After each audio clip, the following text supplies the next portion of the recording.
The Mascot Tower's repair bill has surpassed $10 million. Let's have a look. Good afternoon, everyone. I hope you're having a nice Sunday. I've got my stein of coffee here, and I thought before I go out and do some yard work, we'll have a look at this article from the ABC about Mascot Towers, because their repair bill has now gone over $10 million. $10 million. That's just nuts.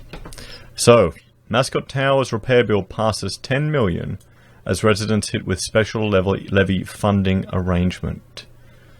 So, unit owners in Sydney's evacuated Mascot Towers building are facing a bill of at least $10 million to repair the 10-story building.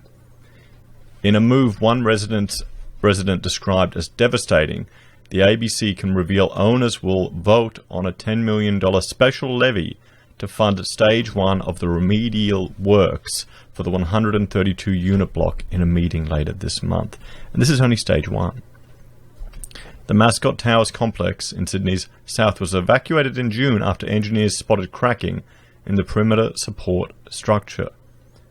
It came 6 months after Opal Tower in Sydney's west was evacuated on Christmas Eve for similar structural problems. In the minutes of an owners' meeting to be held on August 22, owners will be forced to vote on the $10 million levy to fund the works, with the money paid in quarterly installments over 15 years. Oh boy. In June, Mascot Tower owners voted to raise $1 million for initial works through a similar special levy. That's the problem when you get into one of these buildings. You know, you have to chip in. You just have to chip in every time. You got to find the money. You got to find the money. At least interest rates are low for now. But since that meeting, the price tag for the building, which is too old to fall under warranty, appears to have jumped significantly. Well, yeah, not surprisingly, that $1 million was just probably for the initial investigation and maybe emergency works. Mascot Towers apartment owner Fabiano dos Santos and his girlfriend Tamaris Contijo learnt of the funding proposal last night. He said he was shocked to find the new number and did not know where he would find the cash. See, that's the problem. That's the problem. And in some ways, I feel quite sorry for these people, because how are they going to do any due diligence or anything at all? You know, a normal due diligence wouldn't uncover these issues. This is a systematic problem. It's a systematic problem. Getting someone to go, walk through your apartment, maybe go up the roof. What would they know? Oh, some cracking here, some damage here. It's sad in a way. It really is. And we're going to see more and more of it. And it's going to get worse. Before last night, we had this sort of number of $5 million to fix the whole situation. So now we're seeing a number between 10 and 20. So we're very confused. Well, sadly, that's just the way with construction, the way with existing conditions and latent issues. I've done a lot of videos looking at Mascot Tower, and particularly the defects or the dilapidation report that was engaged by the previous or the neighboring development, which is interesting to have a look at. I'll link to that playlist in this video. And yeah, that's the problem. It's all these latent conditions. And the thing is, even if they set a price at 10 million now, or 10 to 20, notice how they've got a range. What if they discover something else? What if they discover something else? It means we'll probably pay $100,000 per owner just for this first stage thing. 100 grand, when you've probably paid way too much for an apartment anyway. The Mascot Towers resident situation has raised questions over liability and exacerbated the crisis of confidence in the New South Wales building industry. Is it just restricted to New South Wales? I get the feeling it's, frankly, with any apartment buildings. This week, the ABC revealed residents of Opal Tower have tabled a class action suit in the New South Wales Supreme Court against the state government, with Premier Gladys Berejiklian on Thursday announced a new New South Wales Building Commissioner to drive critical reforms. Well, I think they're going to miss that. Yeah, I've got little confidence in it. They're going to miss a lot of the issues that is happening. The problem is this industry was overheated. The construction industry in New South Wales was significantly overheated in the last 5 years. And when you get that, you get people cutting corners. The state government has come under fire for failing to properly regulate the industry, with concerns the problems seen at Mascot Tower and Opal Tower are widespread across the city. Yes, yep, I would bet a carton that they're widespread. I'm getting people, anonymous tips and things getting sent to me of other buildings as well, trying to get information requests, and it's disturbing. It's really worrying what we're being told. So, number one, don't buy off the plan, guys. Don't risk it. There's no point to. There's no point. We're heading into a recession. We're in a per capita recession now. We're heading into a recession. Global economy is going to have some difficult times. Why would you rush to buy? You think it's going to go up? Really? I guess if you... I don't know. I can't... I guess you're betting on it going up, and maybe you know something I don't. Or maybe it's a particular location. I don't know. Real estate agent John Higgins represents 12 owners in the Mascot Towers building. He said his clients were devastated with the proposed figure. This is a big building and it needs a lot of work to be done. He said the levy will be a lot of money over the next 20 years. I know one of my owners said anything over 40 grand they can't afford, and they've been to the banks and the banks won't lend them the money. So there you go. There is the real issue as well. The banks aren't going to want to lend more money to pump into this building, because if the person defaults, are they ever going to get it back? Is anyone going to buy? Who would buy into Opal now? Into Mascot now? Let me know in the comments if you would, and under what circumstances. But I really think this is going to have a high element of risk in this building, so the banks probably won't even lend on by default. So what's going to happen? What's going to happen?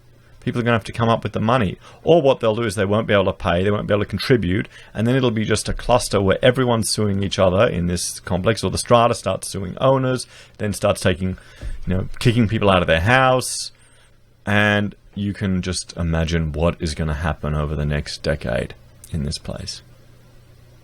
That's why, these projects, these buildings, this way of living has significant and serious issues, and has a lot of flow-on considerations that we need to think about.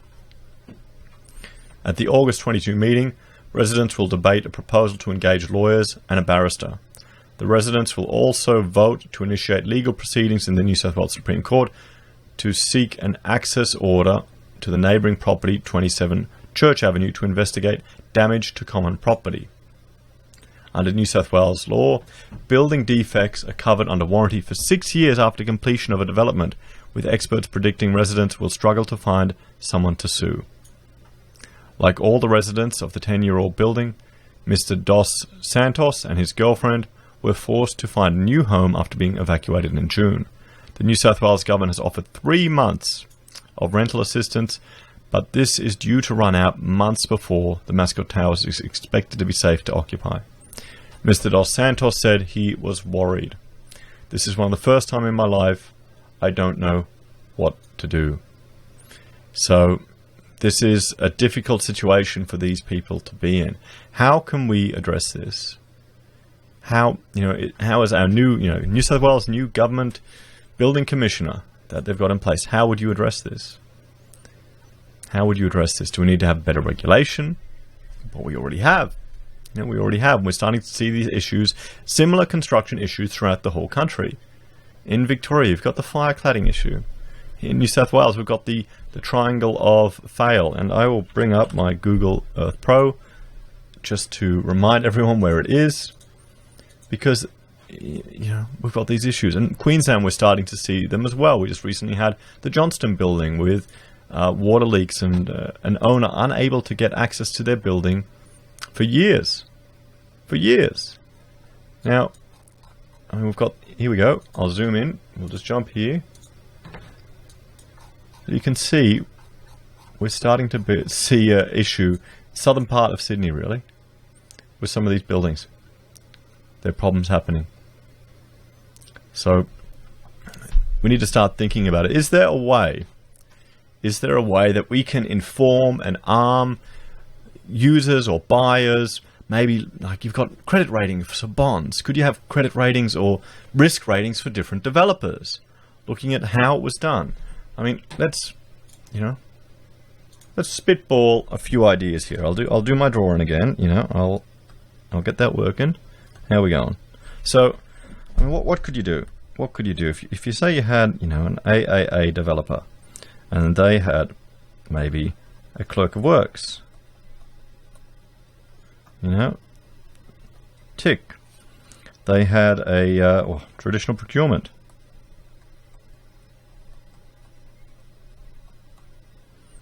Tick. They had a personal guarantee.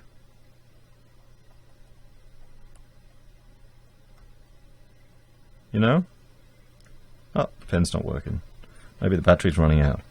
So, a personal guarantee after. And what else could they have, Clerk of Works, good. That limits the risk because you've got someone on site there. They've got a traditional procurement, so there's a separation between the developer here, a separation between the developer and the contractor, and you've got a party in between here communicating with it.